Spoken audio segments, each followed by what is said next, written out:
I've got a birthday shout out for Maggie, a great outsider celebrating a special day today. Have a great birthday, Maggie, and I hope she has a better day than President Joe Biden. Because it seems that despite the big news of the week being Donald Trump's mugshot photo shoot in Georgia, something which Democrats figured would be a slam dunk, I mean, you could hear them all saying, "Hey, we've got him now, take that, Trump."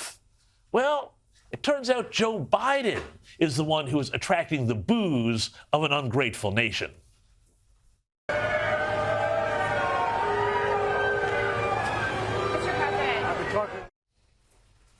How ungrateful can they be? It's almost like people in America don't appreciate the roaring success of Bidenomics, which has seen prices in the U.S. go up by 16.9%, and Americans' annual energy bills climbed by more than $2,000.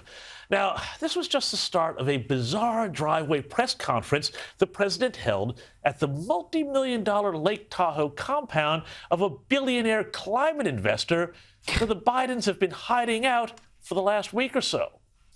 Listen to this when Joe Biden was asked about Donald Trump's mugshot.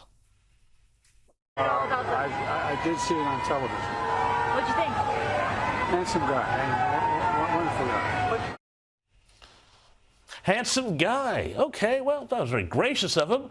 But then there was this. Guys. How are you looking, Tom? I'll tell you, if I had your biceps, I'd feel better. Handsome guy, nice biceps. Gosh, is Joe trying to tell us something? Well, that hair sniffing was just an act. Anyway, next he'll be telling us all about Corn Pop's six-pack abs. But things got more serious when the president was asked about this new COVID scariant. Not scariant, I meant variant that seems to have, shall we say, certain people concerned. Mr. President, can you say anything about the uptick of COVID cases and the new variant? Yes, I can. Matter of fact, I signed off this morning on a proposal we have to present to the Congress a request for additional funding for new vaccine that is necessary. New vaccine funding that's necessary, and it works. Okay, Mr. President, I can't believe election season is here already.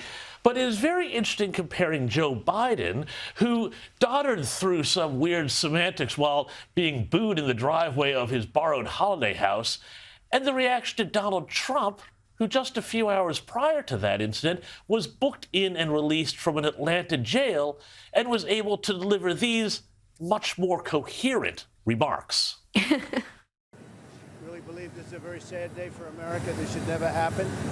If you challenge an election, you should be able to challenge an election. I thought the election was a rigged election, a stolen election, and I should have every right to do that. As you know, you have many people that you've been watching over the years do the same thing, whether it's Hillary Clinton or Stacey Abrams or many others. When you have that great freedom to challenge, you have to be able to, otherwise you're going to have a very dishonest election. What they're doing is election interference. They're trying to interfere with an election. There's never been anything like it in our country before. This is their way of campaigning. And this is one instance, but you have three other instances. It's election interference. Indeed, it is quite something seeing the reactions in some quarters to Donald Trump's arrest and booking. And I suspect that the decision of Fulton County prosecutor Fannie Willis to go through the motions of making Trump take a mugshot will go down in history as one of the great own goals for the Democrat Party.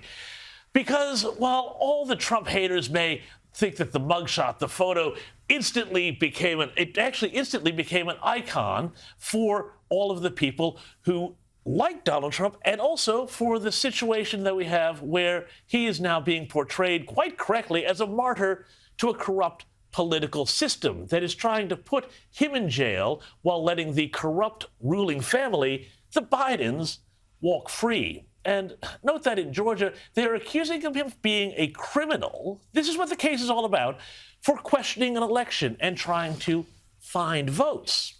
But of course, that is exactly what Democrats do every single time a Republican wins the presidency. I mean, remember in 2000 when Al Gore and his lawyers fought all the way to the Supreme Court to try to keep George W. Bush from being president. That, of course, wasn't treated as a crime or an organized political conspiracy. That was, defending democracy, I guess they would have said. So the point of all this, and the mugshot, and the court appearance, well, was to humiliate Trump and demoralize his supporters. But in fact, the early evidence is that it is having just the opposite effect. Trump, as unlikely a martyr as he is now being seen by many as a martyr, and as this voter suggested. You want to know why I'm here to support President Trump? Because they done did black men like this for decades. Make up charges and put them, so I know Trump is innocent. I support Trump against this corrupt, two-tiered justice system. That's why I'm here to show my support as a black man for Trump. Oh, it's a bunch of bull. It's going around the country. Fannie Willis, she went to school with my sister. She full of She was full of shit. Do you think it's going to help his election? Of course it is. It's going to elevate him all the way. I think we should make Trump king. That's how I feel. Gosh, I guess our friend here didn't get the memo from Joe Biden. Remember this? If you have a problem figuring out whether you're for me or Trump, and you ain't black. The fact is, though, it doesn't matter what your race is or even whether or not you want Trump to be the next president. To see that what is taking place in America these past few months has been an absolute disgrace. Even, dare I say, un-American.